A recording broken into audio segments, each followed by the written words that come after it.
Hello students, आइए जल्दी से देखते हैं हमारी सी प्लस प्लस की प्लेलिस्ट में एक बहुत ही इंपॉर्टेंट सब टॉपिक जिसका नाम है कंडीशनल स्टेटमेंट। जैसे कि आपको पता है बेटा कि हमने लास्ट क्लासेस में लिखा था ऑपरेटर्स, तो मैंने आपको बोला था बेटा कि हम ऑपरेटर्स बेस्ड क्वेश्चंस लेने वाले हैं, पर एक बार हमारा क्या हो जाए बेटा, इफ एल्स यानी कि कंडीशनल स्टेटमेंट्स का बेसिक हो जाए। तो आइए जल्दी से, आप जैसे कि मेरी स्क्रीन पे देख पा रहे हो बेटा कि मैंने क्या किया हुआ है, कंडीशनल स्टेटमेंट्स की हेडिंग लगाई हुई है। और जल्दी से अब क्या कर लेते हैं बेटा, आज की क्लास में कंडीशनल स्टेटमेंट सीख लेते हैं जो कि बहुत ही इंपॉर्टेंट है। जैसे कि आपको पता है बेटा कि हमारे जो प्लेसमेंट में कोडिंग क्वेश्चन पूछे जाते हैं बेटा, उसमें कंडीशनल स्टेटमेंट्स का बहुत ही ज्यादा हैवी यूज होता है। मींस कोडिंग प्रॉब्लम्स में भी, कॉम्पिटिटिव प्रोग्राम रिलेटेड जो होते हैं।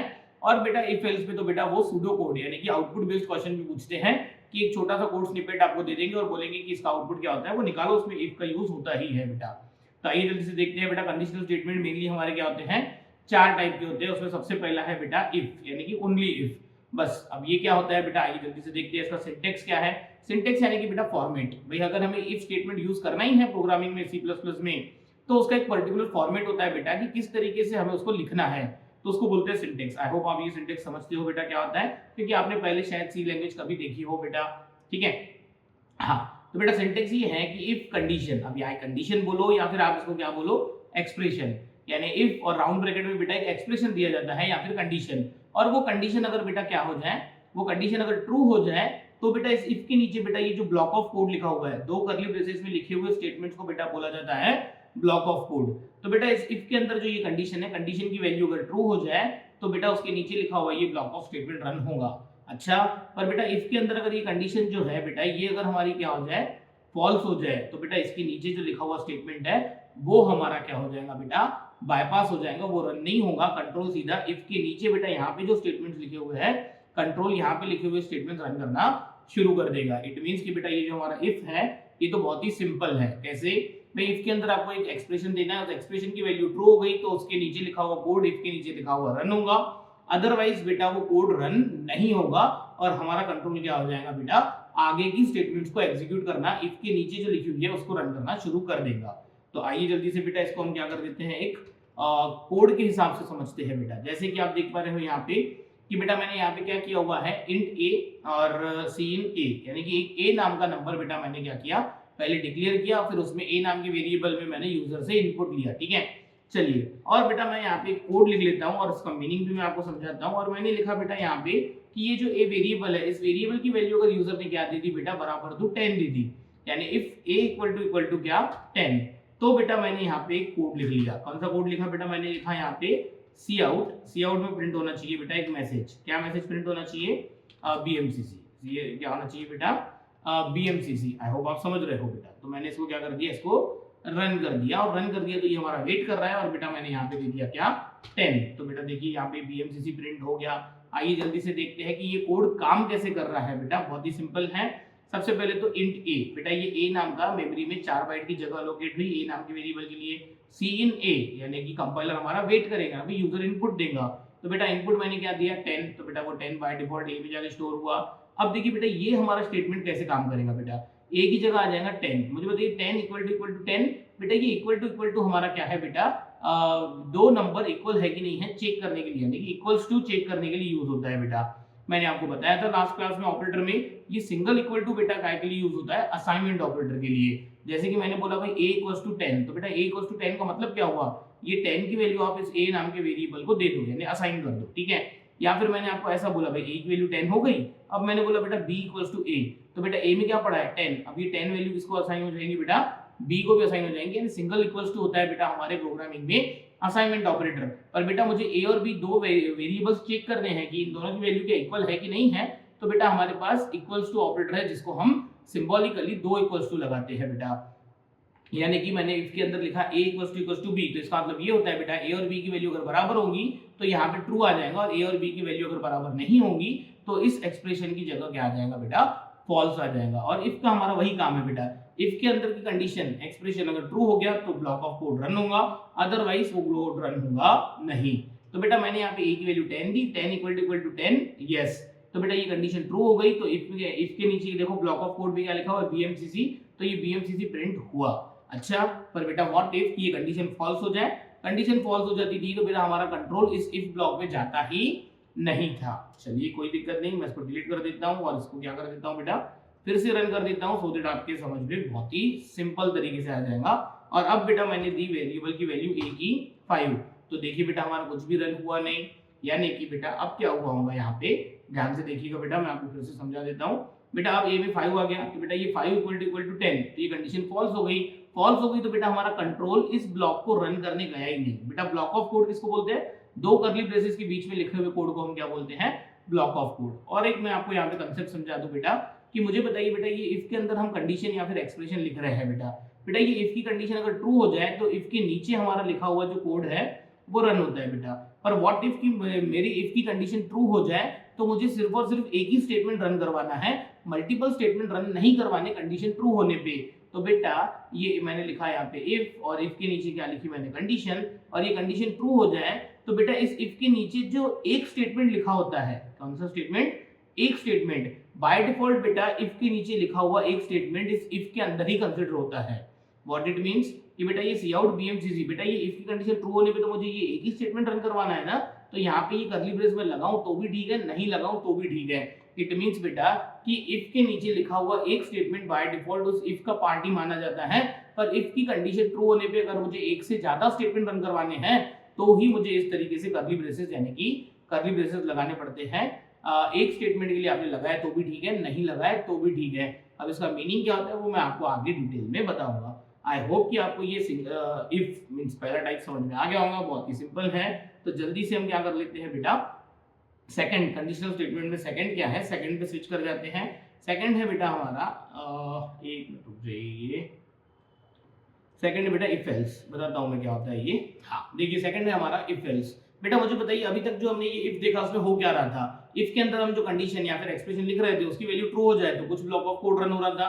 पर बेटा अब मैं चाहता हूं बेटा कि इफ के अंदर मैंने जो कंडीशन लिखी है वो ट्रू हो जाए तो some part of code run होना चाहिए, और इफ के अंदर जो कंडीशन मैंने लिखी है अगर वो फॉल्स हो जाए तो एक particular another block of code run होना चाहिए। तो उसके लिए हमारे पास प्रोविजन है, यानी ये भी हम अचीव कर सकते हैं बाय यूजिंग इफ एल्स। देखिए जल्दी से इसका सिंटेक्स क्या है बेटा, इफ के नीचे देखो यहाँ पे क्या है, इफ में फिर से हमने कंडीशन लिखी, और बेटा इस ये कंडीशन अगर हमारी क्या हो गई, ट्रू, तो बेटा इफ के नीचे जो ब्लॉक ऑफ कोड लिखा हुआ है ये स्टेटमेंट्स हमारे रन हो जाएंगे। अच्छा पर बेटा इफ की जो कंडीशन है ये हमारी क्या हो गई बेटा, फॉल्स, तो बेटा ये इफ में लिखा हुआ कोड रन नहीं होने वाला, और ये जो एल्स पार्ट है, एल्स पार्ट में लिखा हुआ कोड रन हो जाएगा। इट मींस कि बेटा कंडीशन अगर हमारी क्या है, ट्रू है, तो इफ के लिखा हुआ कोड रन हो जाएगा, और कंडीशन अगर हमारी क्या है, फॉल्स है, तो क्या होगा बेटा, एल्स में लिखा हुआ कोड रन हो जाएगा। दोनों एट अ टाइम रन नहीं होने वाले, दोनों में से कोई एक ब्लॉक ऑफ कोड रन हो जाएगा बेटा। ठीक है चलिए तो इसका भी हम क्या कर लेते हैं, एक एग्जांपल से देख लेते हैं कि इस एग्जांपल में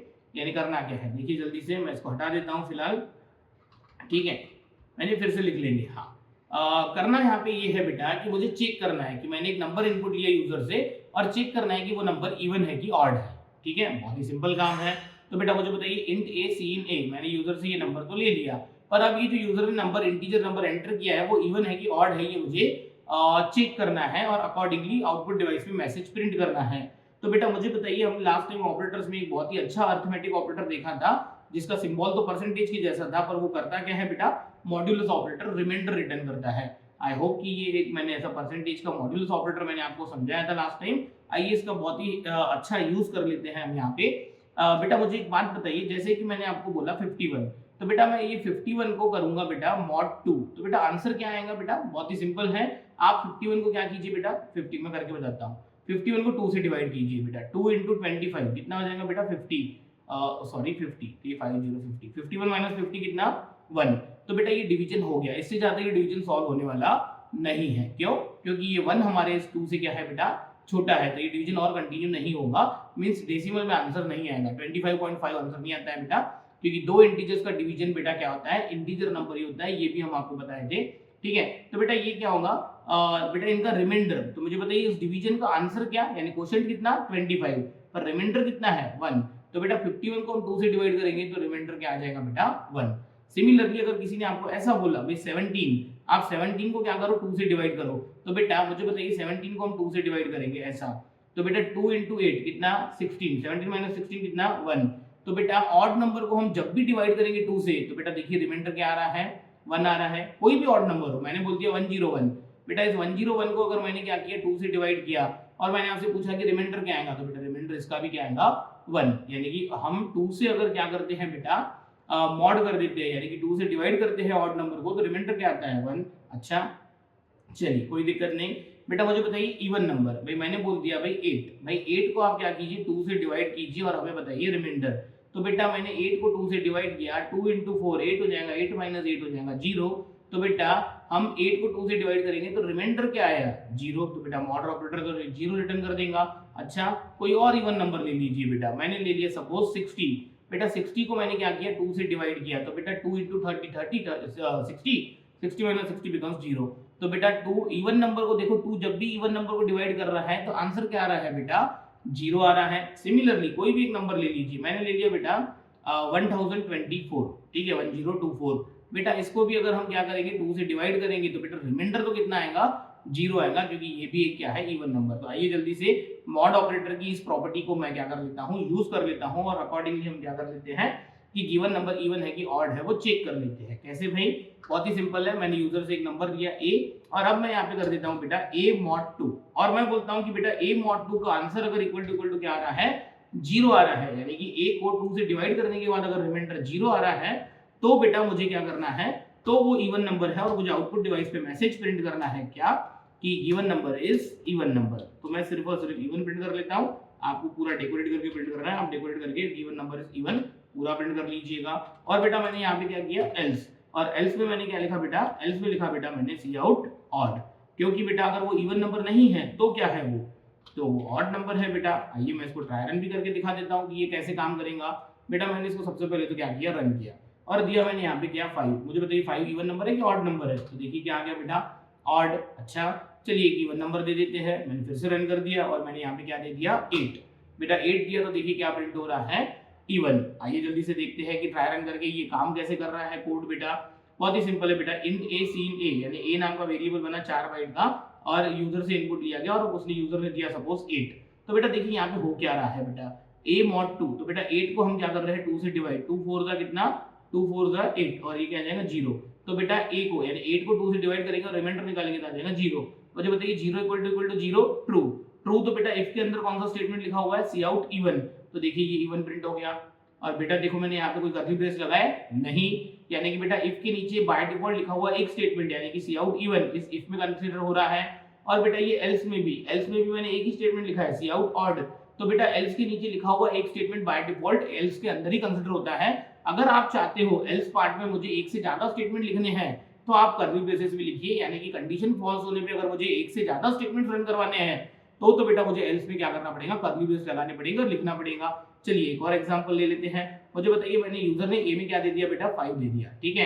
तो मुझे बताइए 5 को 2 से डिवाइड करेंगे तो आंसर क्या आएगा बेटा, 5 को 2 से डिवाइड करेंगे और रिमाइंडर, तो बेटा रिमाइंडर आ जाएगा 1, तो बेटा यहाँ पे आ जाएगा 1। फिर ये चेक होगा क्या 1 इक्वल टू 0, क्या 1 0 के बराबर है, नहीं, कंडीशन फॉल्स हो गई। तो बेटा कंट्रोल हमारा इफ में नहीं जाएगा, कंट्रोल हमारा एल्स पार्ट में जाएगा और एल्स पार्ट में जाने के बाद क्या हो जाएगा बेटा वो ऑड प्रिंट कर देगा। आप देखिए मैंने इससे पहले जब रन किया था तो 5 के लिए आंसर क्या आ रहा था बेटा, 5 के लिए आंसर आ रहा था बेटा ऑड प्रिंट हो रहा था। आई होप कि आपको इफ एल्स बहुत ही सिंपल तरीके से समझ में आ गया है।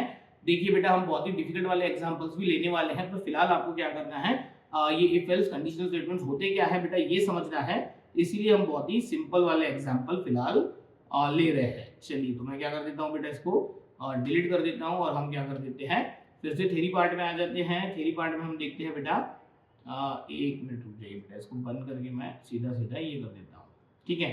हाँ थर्ड टाइप क्या है भाई हमारा third type if else nested structure. अब देखिए ये जो सिंटेक्स यहाँ पे मैंने मेंशन किया हुआ है ये तो इफ एल्स का सिंटेक्स है। मुझे बताइए बेटा ये क्या है इफ, और इफ के अंदर ये कंडीशन लिखी हुई है, ये कंडीशन ट्रू हो गई तो बेटा ये वाला कोड रन होगा हमारा, ठीक है, दिस ब्लॉक ऑफ। और बेटा अगर ये कंडीशन फॉल्स हो गई तो हमारा इफ में नहीं जाएगा, कंट्रोल एल्स में आएगा और बेटा ये हमारा ब्लॉक रन होगा।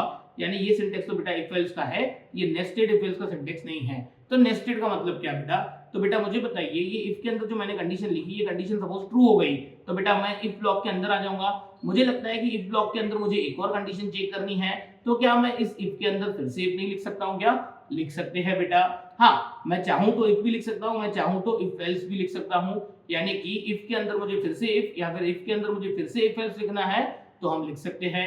मींस एक कंडीशन ट्रू हो गई तो हम इफ में आ गए, और इफ में मुझे एक और कंडीशन चेक करनी है तो बेटा हम कर सकते हैं, यानी कि मैं इफ के अंदर फिर से इफ या फिर इफ के अंदर इफ एल्स यूज कर सकता हूं। इसी को क्या बोला जाता है बेटा, नेस्टेड इफ एल्स, यानी एक के अंदर एक इफ एल्स के अंदर फिर से इफ एल्स, यानी एक इफ के अंदर एक और इफ। तो बेटा ये क्या हो गया, हमारा नेस्टेड स्ट्रक्चर हो गया, एक के अंदर एक। मैं बोलता हूं बेटा ये यहाँ पे यहाँ तक की लिमिटेड नहीं है बेटा, अगर मुझे क्या करना है एल्स में भी, यानी कि ये कंडीशन अगर फॉल्स हो जाए, ठीक है, इफ की कंडीशन फॉल्स हो जाए तो हमारा कंट्रोल जाएगा एल्स ब्लॉक में।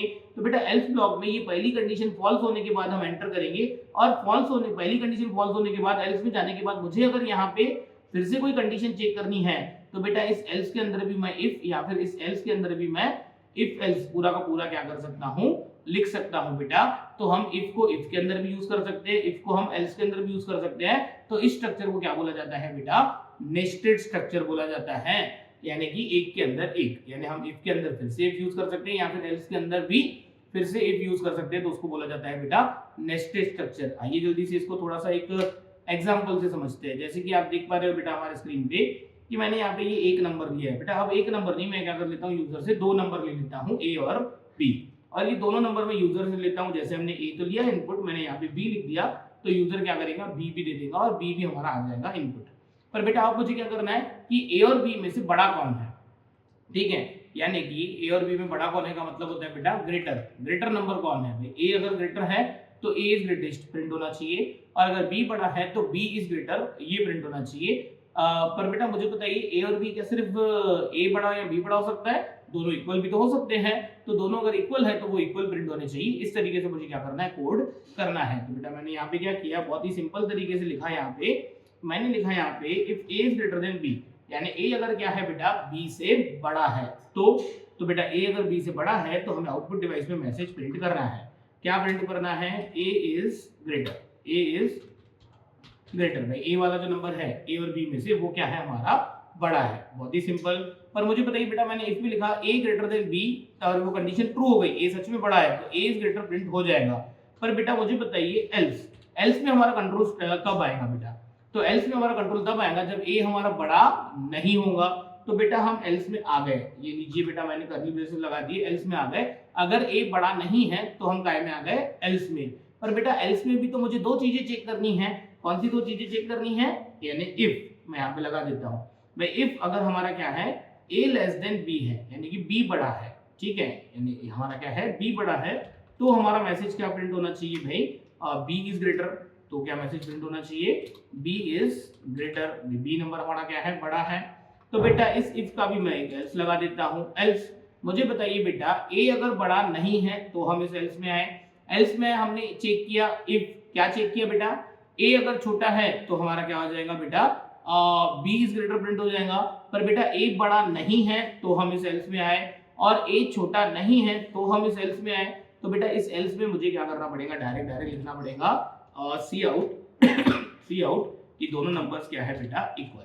अब ये ऐसा नहीं समझता है कोड बेटा, मैं इसको क्या कर देता हूँ, ट्राई रन कर देता हूँ अलग अलग केसेस के लिए। देखिए जैसे कि पहले तो हम चेक कर लेते हैं भाई ये कोड बरोबर काम कर रहा है क्या। मैंने दिया 50 और 10, ठीक है, तो बेटा a इज ग्रेटर, क्योंकि a में 50 गया b में 10 गया। अच्छा चलिए फिर से रन कर देते हैं। फिर से रन किया, मैंने दिया 10 और मैंने दे दिया यहाँ पे 85, यानी b में 85 दे दिया, तो देखिए b इज ग्रेटर दे रहा है, कोई दिक्कत नहीं। मैंने फिर से रन कर दिया और इनपुट दिया 30, यानी a और b दोनों भी 30, तो देखिए क्या आ रहा है, इक्वल। आइए जल्दी से मैं इसको आपको क्या कर देता हूँ, तीनों सिचुएशंस को ड्राई रन कर देता हूँ, फिर हम देखेंगे चौथा टाइप हमारे कंडीशनल स्टेटमेंट्स का। बेटा इंट a कॉमा b, यानी एक 4 बाइट का वेरिएबल बना a नाम से, 4 बाइट का वेरिएबल बना b नाम से, यूजर से इनपुट लिया गया। बेटा यूजर से इनपुट लिया गया 30 और 10। अब देखिए बेटा ये स्ट्रक्चर कैसे काम करेगा। बेटा a की जगह आ गया 30, b की जगह आ गया 10। जल्दी बताइए 30 greater than 10, yes, condition true हो गई। कंडीशन ट्रू हो गई तो बेटा हम इफ में जाएंगे, एल्स में हम जाने वाले ही नहीं है। तो बेटा a में गए तो a इज ग्रेटर, यानी कि देखो ये कंडीशन पहली वाली, ये कंडीशन ट्रू हो गई तो a इज ग्रेटर प्रिंट हो गया। तो बेटा अगर हमारा कंट्रोल इफ में गया तो एल्स में जाने वाला नहीं है, और नीचे डायरेक्ट सीधा a इज ग्रेटर प्रिंट होने के बाद रिटर्न 0, यानी प्रोग्राम एंड हो जाएगा और हमारा a इज ग्रेटर आउटपुट आ जाएगा। आई होप आप समझ रहे हो। कंडीशन ट्रू हो गई तो यानी इफ की कंडीशन ट्रू हो गई तो इफ का लिखा हुआ कोड रन हो गया। इफ के नीचे बेटा एक ही स्टेटमेंट लिखा हुआ है, वो है a इज ग्रेटर प्रिंट हो जाएगा। चलिए फिर से मैंने लिया a में दिया बेटा मैंने 20 और b में दे दिया मैंने इनपुट 80। तो अब ये कोड कैसे काम करेगा बेटा, मुझे बताइए ए में 20 है, बी में 80, तो जल्दी बताइए इज 20 ग्रेटर देन 80, नो 20 बड़ा थोड़ी है बेटा, तो ये कंडीशन हो गई हमारी फॉल्स, ये कंडीशन क्या हो गई फॉल्स, ये कंडीशन फॉल्स हो गई तो बेटा हम एल्स में गए, एल्स में जैसे ही गए तो एक और इफ दिखा, तो बेटा एक और इफ दिखा तो यहाँ पे क्या लिखा है a लेस देन b, तो बेटा मुझे बताइए 20 लेस देन 80 ट्रू की फॉल्स, ट्रू, तो ट्रू तो बेटा ये स्टेटमेंट रन हो जाएगा b इज ग्रेटर, और इस एल्स में हम जाने वाले नहीं है और b इज ग्रेटर प्रिंट हो जाएगा। जल्दी बताइए 20 और 80 में सच में b 80 है, b बड़ा है, प्रिंट हो गया। आई होप आप समझ रहे हो। चलिए नेक्स्ट बेटा, मैंने फिर से इनपुट दिया और दोनों में मैंने क्या दे दिया बेटा, a और b में मैंने दे दिया 30 30, तो देखिए ये कोड कैसे काम करेगा, मुझे बताइए 30 ग्रेटर देन 30, भाई क्या 30 30 से बड़ा है, नहीं 30 तो 30 से इक्वल होता है बेटा, तो 30 ग्रेटर देन 30 फॉल्स, तो हम इस एल्स में गए, इस एल्स में गए तो बेटा फिर से इफ, और यहाँ पे फिर से चेक हुआ क्या 30 लेस देन 30, मुझे बताइए 30 लेस देन 30 है क्या, बिल्कुल नहीं, तो बेटा इस इफ की कंडीशन भी फॉल्स हो गई, तो इस इफ के एल्स पार्ट में गए हम और वहां पे तो एक ही स्टेटमेंट लिखा हुआ है इक्वल, तो देखिए बेटा यहाँ पे हमारा ये इक्वल प्रिंट हो गया। इट मींस कि मैंने यहाँ पे किया क्या बेटा, ये इफ एल्स तो हमारा था ही था, पर देखो मैंने एल्स में एक और इफ एल्स यूज कर दिया, तो बेटा आप इफ के अंदर एक इफ एल्स यूज करो या फिर एल्स के अंदर फिर से इफ यूज करो, तो इसको क्या बोला जाता है बेटा, नेस्टेड स्ट्रक्चर, इसको क्या बोला जाता है, नेस्टेड स्ट्रक्चर, एक के अंदर एक। चलिए चौथा टाइप मैं आपको एक्सप्लेन कर देता हूं बेटा, पर उसका कोड जो है वो हम क्या करने वाले हैं, नेक्स्ट क्लास में लेने वाले हैं, ठीक है। चलिए जल्दी से देखिए, सुना तो होगा आपने, ये सब हमारा पूरा का पूरा क्या है बेटा, सी लैंग्वेज में भी होता है, सी और सी प्लस प्लस में कंडीशनल स्टेटमेंट सेम ही होते हैं बेटा, ठीक है। अब देखिए कंडीशनल स्टेटमेंट्स और सिलेक्शन स्टेटमेंट्स में फर्क होता है। बहुत सारे बच्चे बोलते हैं कि सिलेक्शन स्टेटमेंट यानी कि ये होता है इफ कंडीशन, बिल्कुल नहीं बेटा। सिलेक्शन स्टेटमेंट्स का मतलब होता है मेनली अकॉर्डिंग टू मी, जिसमें पूरे के पूरे इफ एल्स भी आने चाहिए और क्या आना चाहिए बेटा, स्विच केस, यानी एक स्विच स्टेटमेंट भी होता है बेटा, तो इफ एल्स को और स्विच को दोनों को मिला के क्या बोला जाता है बेटा, सिलेक्शन स्टेटमेंट। देखा जाए तो अकॉर्डिंग टू मी बेटा ये दो कैटेगरी ही, इन दो कैटेगरी को ही सिलेक्शन स्टेटमेंट्स नहीं बोला जाता है, एक तीसरा भी एक कंडीशनल ऑपरेटर, टर्शियरी ऑपरेटर, और टर्शियरी ऑपरेटर भी होता है बेटा, जो हमारा कभी कभी इफ एल्स को रिप्लेस कर देता है, यानी सादा इफ एल्स की जगह पे हम क्या कर सकते हैं बेटा, कंडीशनल ऑपरेटर भी लगा सकते हैं, वो हम आपको आगे सिखाएंगे। आइए जल्दी से देखते हैं चौथा टाइप क्या है, इफ एल्स इफ, इसको बोलते हैं बेटा लेटर स्ट्रक्चर, इसको क्या बोलते हैं, लेटर स्ट्रक्चर। जैसे कि आप देख पा रहे हो कि मैंने यहाँ पे सिंटेक्स मेंशन किया हुआ है, क्या सिंटेक्स है बेटा, थोड़ा सा देख लेते हैं बेटा। इफ कंडीशन, बेटा ये कंडीशन ट्रू हो गई तो बेटा ये स्टेटमेंट रन हो जाएगा, आगे हम जाने ही नहीं वाले, बहुत ही सिंपल है बेटा। अच्छा, पर व्हाट इफ की ये कंडीशन ट्रू नहीं हो गई, ये कंडीशन हमारी क्या हो गई, फॉल्स हो गई, बेटा ये कंडीशन फॉल्स हो गई तो हम इस एल्स में जाएंगे, इस एल्स में बेटा एक और कंडीशन लिखी हुई है, अब बेटा अगर ये कंडीशन ट्रू हो गई तो ये स्टेटमेंट रन हो जाएगा, आगे हम एंटर जाने ही नहीं वाले, पर बेटा ये कंडीशन अगर फॉल्स हो गई तो बेटा हम क्या करेंगे, इस एल्स में जाएंगे। व्हाट इट मींस, बेटा ये वाली कंडीशन फॉल्स हो गई तो हम इस एल्स में गए, ये वाली भी कंडीशन फॉल्स हो गई तो हम इस एल्स में गए, इस एल्स में बेटा हमने ये कंडीशन चेक की, अगर ये कंडीशन ट्रू हो गई तो बेटा ये स्टेटमेंट रन हो जाएगा, अदरवाइज बेटा यहाँ पे मैं एक और एल्स इफ भी लिख सकता था। अच्छा मुझे बताइए सभी की सभी कंडीशन फॉल्स हो गई तो क्या, तो बेटा ये जो लास्ट वाला यानी कि इस इफ का जो एल्स लिखा हुआ है ये वाले स्टेटमेंट रन हो जाते थे, पर ये जो लास्ट वाला एल्स है बेटा ये ऑप्शनल है, अगर मुझे सभी की सभी कंडीशन फॉल्स हो जाए तो कुछ भी रन नहीं करना, तो मैं ये एल्स ब्लॉक नहीं लिखता था तो भी काम हो जाता था। यानी कि बेटा यहाँ पे हो क्या रहा है बेटा, पहली कंडीशन चेक हो रही है, कौन सी, ये ट्रू है तो बेटा ये स्टेटमेंट रन हो जाएगा, अंदर हमारा कंट्रोल जाने वाला ही नहीं है। अच्छा पर बेटा ये पहली कंडीशन फॉल्स हो जाए तो हम एल्स में आ रहे हैं, एल्स में एक और कंडीशन चेक हो रही, अब ये सेकंड कंडीशन अगर बेटा ट्रू हो जाए तो ये स्टेटमेंट रन हो जाएगा, अब अगर सेकंड स्टेटमेंट भी फॉल्स हो गया, सेकंड कंडीशन भी फॉल्स हो गई तो ही बेटा हम एल्स में जाएंगे और ये थर्ड कंडीशन चेक होगी, थर्ड कंडीशन ट्रू हो गई तो कोई दिक्कत नहीं बेटा, ये स्टेटमेंट्स आप रन कर लीजिए इसके इमीडिएट नीचे लिखे हुए, पर बेटा पहली दूसरी तीसरी कंडीशन भी फॉल्स हो गई तो आप फिर से एल्स में जाइए और क्या कीजिए, चौथी कंडीशन चेक करनी चाहिए। तो इस तरीके के स्ट्रक्चर को क्या बोला जाता है बेटा, इफ एल्स इफ, यानी कि एल्स के अंदर हम क्या कर सकते हैं, कितने भी इफ फिर से लगा सकते हैं। आई होप आप समझ रहे हो, और सभी की सभी कंडीशन फॉल्स हो गई तो ये एल्स भाग रन होगा, और ये एल्स भाग हमारा क्या है, ऑप्शनल है बेटा। सभी की सभी कंडीशन फॉल्स हो जाने के बाद अगर मुझे ये एल्स स्टेटमेंट नहीं लिखना है तो मैं इसको अवॉइड कर सकता हूं। तो बेटा इससे रिलेटेड एग्जांपल भी हम लेने वाले हैं आगे की क्लासेस में, पर आई होप कि आपको इसकी थ्योरी तो समझ में आ गई होंगी और सिंटेक्स भी आप क्या कर लीजिए, कॉपी कर लीजिए, बाकी हम देखेंगे नेक्स्ट क्लास में। आप पढ़ते रहिए, कुछ आपको चाहिए और भी कुछ एडिशनल एडिशनल प्रॉब्लम्स चाहिए कुछ और, तो आप हमें कमेंट करके जरूर बताइए बेटा, हम कोशिश करेंगे इसी प्लेलिस्ट में उसको ऐड करने का। बाकी हम देखते हैं नेक्स्ट क्लास में।